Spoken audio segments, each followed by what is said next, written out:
I've recorded every single Mythic Plus key that I've attempted in Season 3, and in this series I'm going to cover the highs and lows of each dungeon on my way to pugging to the 0.1% title. Today we're starting off with a Waycrest 26. We do end up depleting this key, but to be honest I wasn't really expecting to time it in the first place. This was very early on in the season and Waycrest is definitely a very scary dungeon. So starting off the key then, we all hid behind this pillar right here so that we could line of sight the mobs. The tank ran off and gathered a load of mobs up. Unfortunately, my good friend Jev charged straight into a shadow cleave, literally so unlucky with the timing here. So he died straight away, probably lost his burst here, I'm not too sure, but it obviously hurt his damage because he had to respawn and then run back. Again, story of my life here, I died to the spits. I really should be LOSing around the pillar here, but the problem is if I do that, then they're just going to spit on somebody else. And then, as you can see, the druid's out in the open, so they're probably just going to target the druid, one-shot the druid instead. So we'll chalk this up as me taking one for the team, all right? But as you can see, anyway, my survival of the fittest is on cooldown here. To be honest, I definitely should have popped the Fortitude of the Bear, though I'm not sure that would have saved me. I did let a Spiteful hit me as well, so that was definitely not ideal. Here, I died to the Soul Thorns. The only thing that I can improve on for future with this thing is that I should definitely be standing in melee and making note to stand in melee for every single one. I mean, I can just permanently stand in melee for this boss so that Jev doesn't have to turn around and charge to me and then kill the Thorns. There's a lot of downtime here. So yeah, I'm going to take a lot more damage. Again, like I mentioned in the last episode, Blizzard really need to telegraph this better because classes just don't have the defensives to pre-defensive everyone in hopes that it goes on them. Because at that point, you're hoping it goes on you so that you don't waste the defensive. And again, having an augmentation evoker on this fight is really not ideal unless you somehow bait every single one onto the aug, and then it's pretty ideal. We get onto Rao then, and Rao, even though it's a fortified week, was actually quite scary. I don't really know why he was so scary. He had a lot of health, that is one thing that is definitely certain. But the wasting servants that make their way in were actually taking a while to die as well. We did manage to get him down with no deaths, but yeah, I was definitely scared about this whole fight the whole way through it. This is where the run really fell apart. We get down the stairs, and obviously this is definitely the most terrifying part of the key on a fortified week. Kicks really have to be on point in this downstairs area. Any singular cast that goes off is definitely potential for a one-shot. Obviously, we don't have the kicks for every single one, so we have to use our stuns on the mobs that can be stunned or other CC like knockups, knockbacks, etc. To be honest, also, I don't think the tank meant to pull the Diviner and also the two other Soul Essences. They seem to come into the pack very, very late. Like, I had already popped my cooldowns here, so if we were going to pull them all at the same time, which I would strongly advise against, then you definitely want to do it while I've got my Call of the Wild active. So the tank tells us to jump down, the healer gets Scar Souled by one of the Soul Essences, and then I did not see this kick going off, unfortunately. My kick comes back just towards the end of the cast. As you can see, it's going on Santim. He's already about 30% health, and this Soul Bolt is going to take him out. Apparently, though, the tank did have his kick up for the Soul Volley, so I mean, we'll blame him because the healer is also blaming him. This is where the tank and the healer had an absolute domestic. They were bloody going at each other's throats, so that wasn't ideal. I had to calm the gang down. Remember that we're all on the same team. It's us against the PvE mobs. It's us against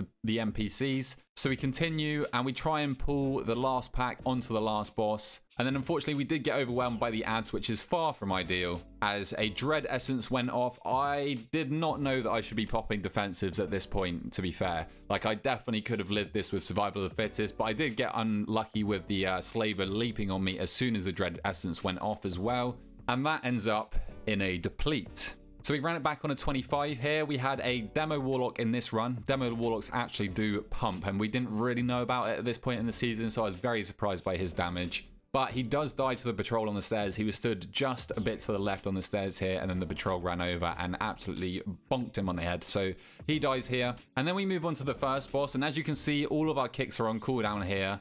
The healer actually blames us not kicking, but he just definitely did not seem like he could keep up with the fight here. It's a fortified week, so he definitely shouldn't be struggling. Maybe it was early in the season, I don't know. I feel like there's a lot of people that re-rolled to disc at the start of the season and found out that it was not that easy of a spec. I don't want to blame him entirely, but that is exactly what I'm going to do. So we end up wiping on the fortified boss, which is always pretty good. That is what you bloody want to see. So we run it back, killed the boss with no problems this time, so it turns out we could handle it. It was just the first time we wiped for whatever reason. It has to be said, this tank was a bit of a beast. I really liked his routine, like for instance on the matron when she got low, he ran off and pulled a load of the piglets. Just getting some extra efficient DPS makes the key much quicker. He also had some really nice stops on the spits as well, so your boy didn't die this time to spits. Pog champ.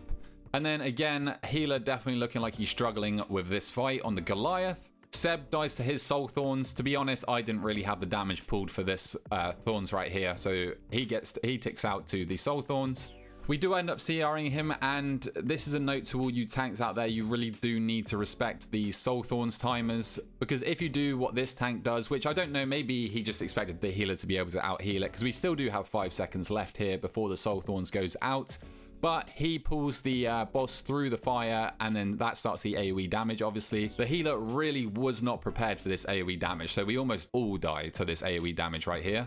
And then the soul thorns goes out. Of course, it goes on to me. There's not much I could have done here. Like, I obviously could have pressed turtle. Definitely should have pressed turtle, in fact. But again, with the whole thing of me not wanting to waste my defensive cooldowns, and I was also probably just panicking at this point because of how low we all got from the burning brush or whatever it's called. So the soul thorns goes on to me, and then I pretty much immediately die here. This ends up in a wipe because they don't have the damage for the other soul thorns, and that is the end of the key. I mean, after the wipe on the first witches, I don't want to be a doomer. Normally I will stick it out to the end of the key, but I was not confident in this group at all. Don't want to call out anyone in particular, and obviously everybody has their bad key, but the healer did definitely seem like they were struggling with this. So I'm sure it was just like early in the season, maybe they didn't have the necessary gear, maybe they were new to the spec or whatever it is, but in a 25 you kind of expect a healer to be able to keep up with the bosses. Obviously there are some bosses out there that do hurt on fortified as well, but not every single one. Next, we move on to a Blackroot Hold 22. Really nice and free key as long as you don't wipe anywhere, as I'm sure you guys are all aware. So we end up 2-chesting this one.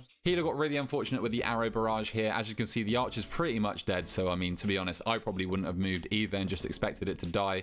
But he gets taken out by the barrage. And then this means, obviously, that we have to pull the next pack because it auto aggroes. So the DH gets taken out quickly by that. Just trying to use whatever CC I can here, any utility like Feign Death, to stop the shoots on myself so that I can live until the healer gets back up to us. But speaking of the arrow barrage, I do end up getting taken out by it. Honestly, not too much to note about this key. We got some really fun pulls here, so me and the DH absolutely pop off. Unfortunately, we did not have lust for it because that would have been very, very fun. But we do end up hitting about 1.4 million each. And then we take out the last boss, did a 400k overall in this dungeon, so very, very happy with that. Beating the Demon Hunter as well, just about. And for this key, we get 11 score, taking us up to 2,997 Mythic Plus score, 3 points away from 3k. And to get our 3k, what better dungeon than an Everbloom? So we run a 22 Everbloom here, obviously massive pull at the start. You know the drill. Our tank does fall over to the mobs here. He does have some debuffs from the Dread Petals. As a hunter, I do contemplate, I've never done it, but I have been contemplating taking a Cunning pet so that I can actually Master's Call the tank. As a Demon Hunter, he could venture retreat if he was talented into that and actually remove the debuff from himself. But I mean, this was a humongous pull. And when we don't have lust for it because we lusted on the previous one, I'm not sure it was the play. So we rack up a few deaths here. We do manage to salvage the pull and actually end up finishing it. So it's not a full-on wipe, but we definitely lose some time here, unfortunately. Here we get kind of pinched in by Naru, and the tank jumps around the corner. Apparently we can follow him, but we didn't know this at the time. So he runs off into the next mobs and he actually dies to them. Because he was the only target in range, he got choking vines, so he got stunned and then he just could not live because of that. But we quickly CR him from the Boomkin. So we do manage to salvage the pool here. I get absolutely saved by Seb, who rescues me around the corner away from the mob that I had aggro from. So I make my way back, but the guys do manage to take this pack out by themselves. Really scuffed key so far, but this time it is pretty free as long as you have the damage for it, which looking at the overall we definitely do. Here we go for the Redeemer. We pulled some Dread Petals from just behind the first boss into this massive pack here. We're going to send it with all our cooldowns and hit some massive damage here. So this is super fun. Managed to ramp up to about 2 million DPS here without lust, so that's a big W right there. Tank runs off again and ends up dying again. I'm sorry, Matt, but I do have to report on this because this ends up causing a wipe. Not sure what he died to. He was a bit ahead of the pack and there was a lot of mobs on him. I guess they just kind of slapped him, maybe the Dancing Thorns or whatever it was. So the rest of us fall over with him and then we run it back. If you guys haven't seen my YouTube short, by the way, if you feign death on the Noxious Eruption or use abilities like Shadow Meld or Vanish from rogues, then you can actually avoid the dot from it. That's really going to help you out in those higher keys, especially on Fortified, really save your healers a lot of stress as well. I actually can't get over how scuffed this key was, but the healer dies here. I'm not actually sure what he dies to. I think it was a Bounding Well from the Berserkers. Or actually, maybe he ran into a spiteful shade. I can't actually see on that one. But yeah, the healer dies here, so the rest of us take out naturally. We got a lot of AoE damage here in this pack from the Noxious Eruption. I do have my turtle up here, so I definitely could have lived, but I don't press it. I don't know. It probably was worth it to turtle here and survive the Noxious Eruption. But if I needed it for the council boss, then obviously I wouldn't have it. And I know that the rest of the party can finish off this pack regardless. So we take out the council boss with little to no issue. Then we run upstairs. Here we've got the deadly casters. I have my kick off cooldown here, and for some reason I do not press my kick. So that's pretty good from Vesp right there. Got 2 casts going on me right now. Got the Pyroblast, which is probably just going to one-shot me, and also the Frostbolt at the same damn time. So yeah, completely my fault there. I've definitely gotten better at kicking over the season. This was early on, like I have stated, so maybe I was just feeling a bit rusty coming back to WoW. But yeah, really not ideal from me in that pool, to say the least. It's also kind of cool to see the progression of myself through these keys anyway, because obviously I'm a lot further down the line. Like, these keys were early in the season, so looking at stuff now that I'm dying to that I just know that I would not die to if I was playing it right now, it's quite motivating to see the natural progression that I've had over the course of this season. Moving on to the Archmage then, the Boomy dies at the start here to the Cinderbolt salvo. Don't know if he got unlucky with getting 4 orbs, or maybe he stood in a patch of fire because obviously it ticks so quickly. So he gets taken out, which leaves us with 4 up, which is going to make the other Cinderbolt storms a lot trickier to deal with. At this point, we should have just reset anyway, but we take 1 more and the priest dies to it, so we reset the boss. Pretty wild that we still have enough time to time this key, because we got 22 deaths so far. I guess me and the Boomy were just pumping. We end up re-killing Archmage Soul here on the 2nd time. Move on to the last boss. On this overlap here, for some reason my brain was not computing here, so I called for us to stick on the boss, but what I failed to remember is that while the ad is active, we do less damage to the main boss, because obviously his health is massively buffed up, but we also get buffed up by the Archmage, but her buff is not present while the ad is up. So I am kind of trolling by doing this, and you should always swap to the ad unless the boss is like literally dead. So the Boomy does die to the overlap. I mean, we definitely could have lived it. The healer, I guess, just wasn't prepared, or the Boomy didn't use Bark Skin or drop into bear form for this overlap, having the ad up while the Colossal Blow goes out. But we send the boss home, finish off the 22 Everbloom. Somehow we timed it with actually a few minutes to go.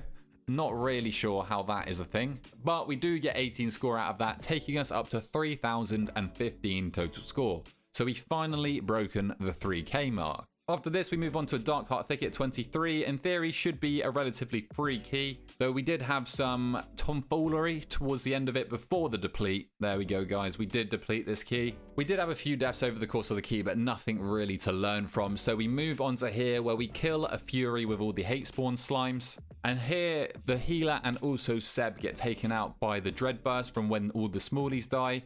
I mean, to be honest, we almost all did. I completely forgot about the damage from them. Not sure quite how I managed to forget that. The healer was quite mad at this point, and for some reason was not releasing, so me and the tank were left up to kill this blood-tainted Fury. I was trying to chill on my DPS here so that we didn't spawn the ads from the Fury afterwards, but then the tank just was not slowing down, so I had to ramp and kill, ready to kill all the ads quickly. As you can see, I tried to feign death to blood bolts from all of them, but I don't know if I did it too late maybe, and they just one-shot me. This is where it starts getting a bit buggy. The tank stays up, and I think a few of the blood metamorphosis casts go off, but then he dies, and then we're all stuck in combat. We can't skip past the previous pack that we've already skipped, and then the key just kind of dies from that. The tank and the healer were going at each other. They hated each other by the end of this key. I mean, by the start of this key, I feel like they hated each other. So yeah, we end up depleting that one.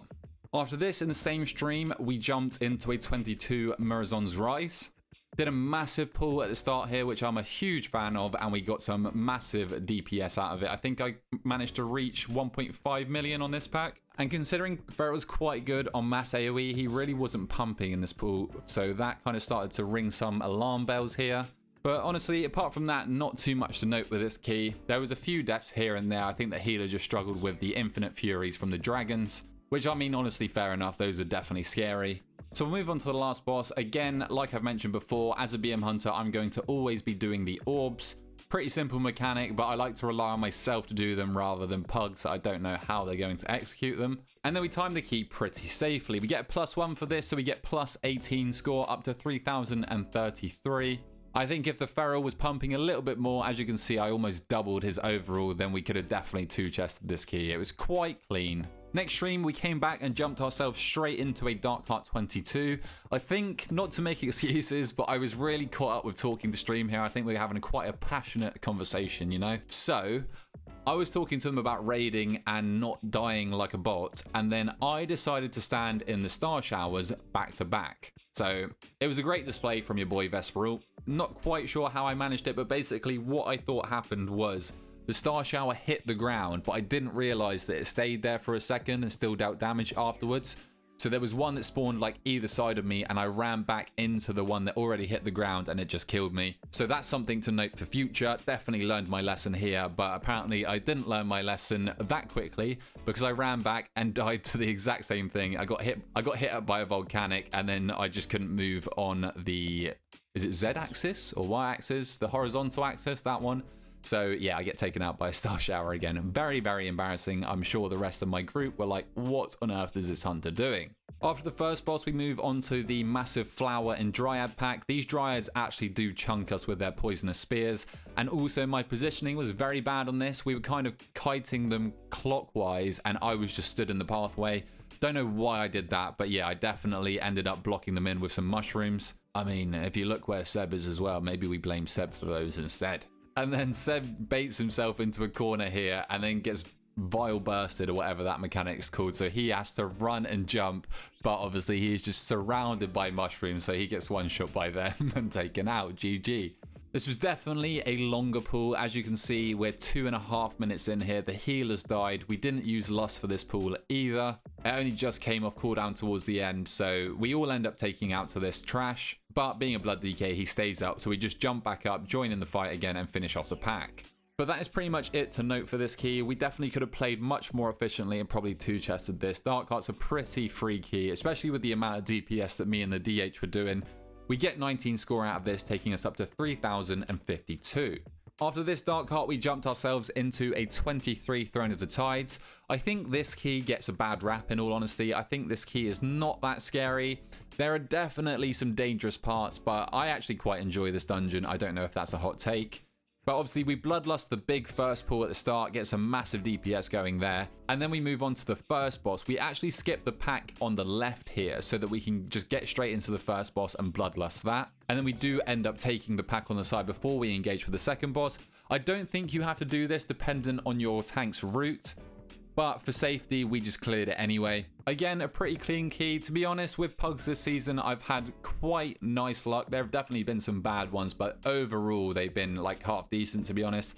Me and the Warlock absolutely deleted the third boss. By the end of the boss, we both ended well over 200k, and obviously we've got downtime with the line of sight here. We were absolutely pumping.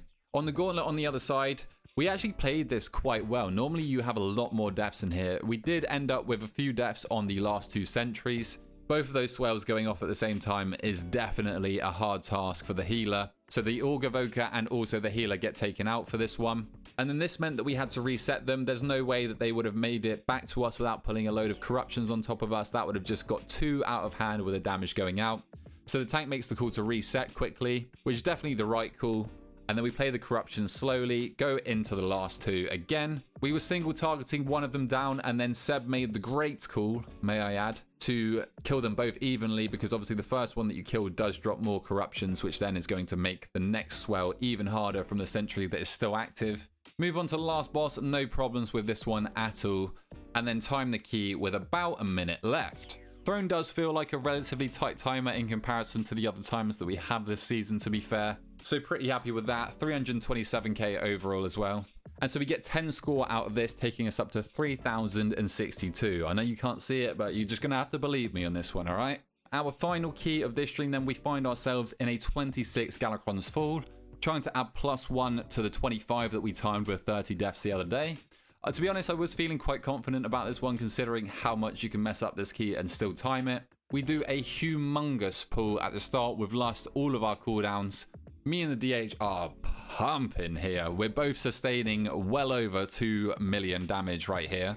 But unfortunately, the tempo slice takes my attention. I'm trying to soothe that for the tank so that he doesn't get one shot. At the same time, a chrono melt goes out on me. I have my feign death up and I tried to spam it, but unfortunately, I was just 1 second too late and it does take me out. Luckily, it was towards the end of the pack, so it's not that big of a deal, but it does hurt the DPS, so it is that big of a deal, all right? Again, to the lethal trash around the manifested time waves area, taking us out left, right, and center here. These debuffs and dots and all of these magic dispels and all the kicks, they're just absolutely horrible. In these high keys, like, you're just going to get obliterated by them, literally. Healer does do really well here, but unfortunately, he does get taken out by the bloom on himself. Literally ticks on him like 2 times maybe, and he's just taken out right there. But this does allow your boy to shine, okay? So I need you guys to watch closely with me here. The bloom goes out on the tank. The healer has just got back into the fight. He's already got the Tainted Sands debuff. He's really struggling to get back in this fight. He's playing from behind. The bloom goes out onto the tank. I see it. I pre-turtle so that when the first tick of damage from the bloom duplicates the debuff onto somebody else, it goes onto me. But wait, I've already turtled and it deflects the debuff, saving us from imminent death right there. So I need some Pog champs down in the comments for that one, boys and girls. As you can see, I was pretty chuffed with myself. And considering how lethal this trash is, going into time waves with 7 deaths on a 26 Galakrons full, I don't think that's too bad. I died like a bot on the time waves though. Me and the druid got the debuff at the same time. I didn't realize that it was on the druid, so like he's more than likely going to dispel himself here first. So I definitely should have stayed in the dark zone for when his went off. I do strafe very minimally as it goes through me as well. That is just me not even thinking about that. That's just the BM Hunter main within me. So I don't know if that made me take double the amount of damage. Not too sure on that one. But yeah, not ideal from me there. Definitely should have played in the decaying time zone while he dispelled himself. Hard to judge with pugs though sometimes, so I feel like I'm being hard on myself, but if I played perfectly, I would have played it like that. And then this is where the run falls apart on the Blight of Galakrond. Still really not confident on this fight at all. But we play the fight pretty cleanly until we get to the last 2 dragons, the last phase of this fight. The healer gets one banged by the corrosion orb here. I think maybe he took a noxious ejection at the same time, so that killed him. So yeah, unfortunately that is a wipe because he was our only CR in this comp. So yeah, that was just bloody typical that went on him. But we run it back. I don't think it is timeable at this point. We need to finish this boss, clear some trash, and then probably have about 4 minutes for Iridicron. But we're all stacked very tightly in this corner here. I, like a BM Hunter main, I need to like glue my fingers away from my keyboard because I'm just spamming strafing here. I'm pretty sure I use it as like an internal global cooldown so I know when I can press the same button. Copium. But I strafe just onto the healer's toes here and take the orb off of him. So that one-shots me. I mean, that orb just hits like a truck. Considering this is fortified as well, it's not ideal. And then the rest of the guys just fall over. I'm not really sure what happened to make them all die here. But then the tank started flaming the healer at the end. So big Sag right there. Was a timeable key if we didn't wipe on the first fight, but it is what it is. The final key for this episode then, we have a 24 Blackbrook hold. Really not too much to report on for this key. The tank ended up being very toxic at the end. Not to me personally, but he definitely talked some shit to the rest of the group, especially the DK, bless him. The DK died like 3 or 4 times back to back up the top. He just kept standing in the Raven's dives. Every time he'd ran back up, he'd just die again, bless him. And the tank was giving him a very hard time for it. So sometimes you're going to have these players in these higher ELO brackets, if that's what you want to call it, or Raider IO brackets. People seem to develop an ego. I'm sure you guys know this by now. But yeah, you just got to take them with a pinch of salt, ignore them. I actually whispered the guy after to just try and wind him up, and he started flaming me. And then he was like, oh wait, no, you were the hunter, you're fine. I thought you were someone else. So that was jokes. But we do time the key, nevertheless, with just under 5 minutes left. So we absolutely smashed this key. So I have no idea why the tank was so mad. Like, that's what I don't get is, if you time a key and it was like relatively clean, then why are you even mad? Why are you flaming people? Does not make sense to me. But we time this one, get 18 score out of it. And that takes us up to 3,080 score. That's where we're going to leave it for this episode. If you guys are enjoying this series, then please drop a like down below and subscribe to your boy. And until next time, I'll catch you guys later.